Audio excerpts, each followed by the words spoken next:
Yeah, sorry to those of you who've been here all day, it's me again. So just another opportunity to give thanks to JW3 for hosting the event, and a big thank you to Poets for Ukraine, Society of Authors, Poetry Society, Poetry School, and of course everyone here, both physically and online, and everyone who has donated so far. The total is running just over 18,000. Be great to get it up to 20 by the end of the night. So today is Mother's Day, and therefore I'm going to read a very short poem in a bit from my mum. And given the esteemed company I'm in, I apologise for that in advance. But thinking of mums, I just want to go back a few weeks to being on the border of Poland and Ukraine. And as you've seen on the TV, there are many mothers with their children. Every conflict is different and creates a different demographic of people moving. And this one is the elderly and women with their children, most without their husbands, who have been left behind to fight this meaningless war. The mums crossed over into various countries, Poland, Slovakia, Romania, Moldova, with what they can carry, generally a bag, and as I say, often with a small child or two who are generally quite oblivious to what's going on. They have a little rucksack on their back, probably with some colouring pencils and a pad, off on an adventure that mum doesn't want. So this Mother's Day really is for all of those mums. Some of those mums and children will be amongst those that we can help and that you're helping through your generous donations. And so I thought it'd just be good to give you a little bit of an overview of our charity and how we provide help to those people. Hope and Aid Direct was founded in 1999 during the Balkans War, and at that point in time transported humanitarian aid to Kosovo, Croatia, Bosnia and Serbia. Over the years, the people that we help has changed. We were going to Kosovo for many years, but subsequently have also been working in Greece over the past 7 years. And the ethos of the charity has always remained the same, that we take aid to whoever needs it, regardless of where they are, their race or their religion. We aim to use all the monetary donations that we receive for the procurement and transportation of aid.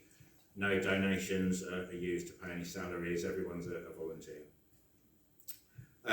The way we work is through both individual and corporate donations and donors to procure the aid that is needed right now on the ground, as advised by our partners in country.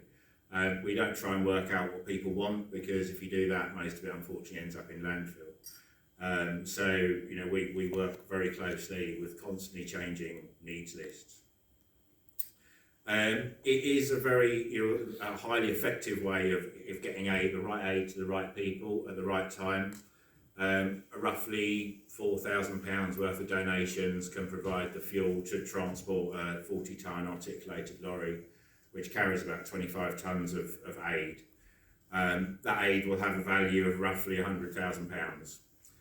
And bearing in mind that the conflict, a lot of people on the move, a lot of this aid cannot be bought locally and certainly couldn't be purchased for that amount. So every penny that you donate tonight and has already been donated is worth about 25 pence of delivered aid. So a few weeks ago, as I said, I was over in various countries, and that in part was to cement those relationships so that we can get these needs lists and we can start moving the aid out to those countries. We now have partners in Slovakia, Romania and Moldova.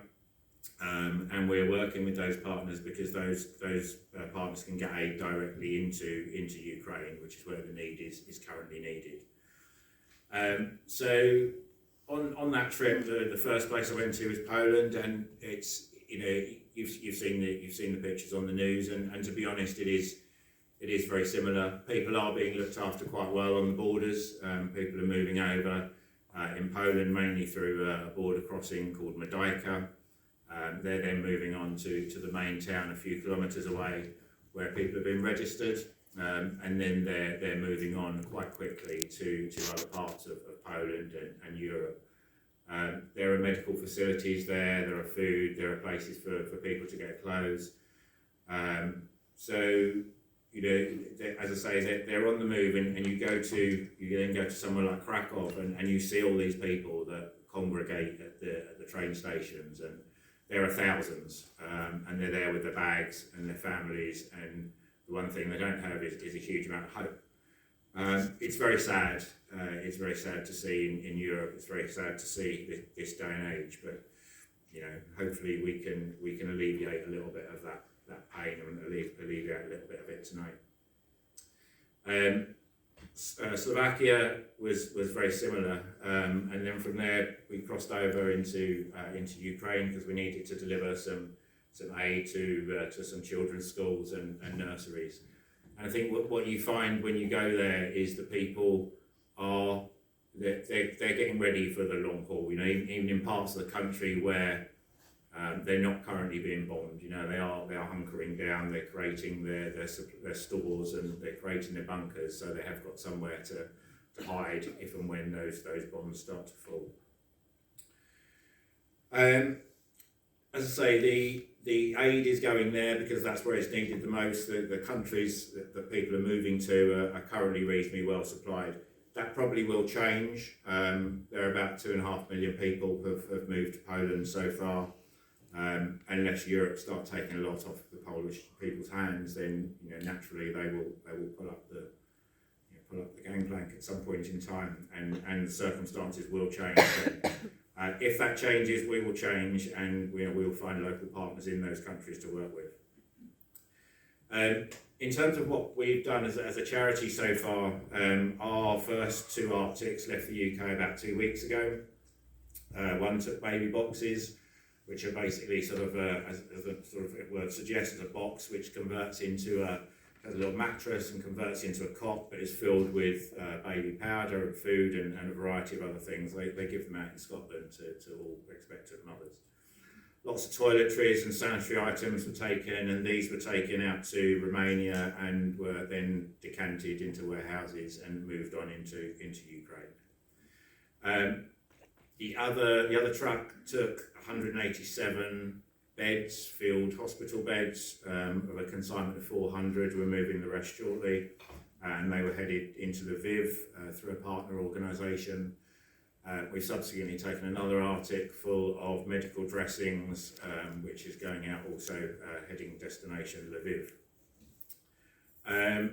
This week, probably on about Thursday, we've got 3 more trucks going out to Slovakia, a 40-tonne and 2 7.5 tonnes, carrying a mixture of food, toiletries, sleeping bags, 1,000-litre water containers, and 4 pallets of disinfectant for fogging machines, which are basically machines you sort of get rid of wasps' nests and stuff like that with. There's a sort of smoke coming out of them to sort of fumigate bunkers and various things where lots of people are gathering.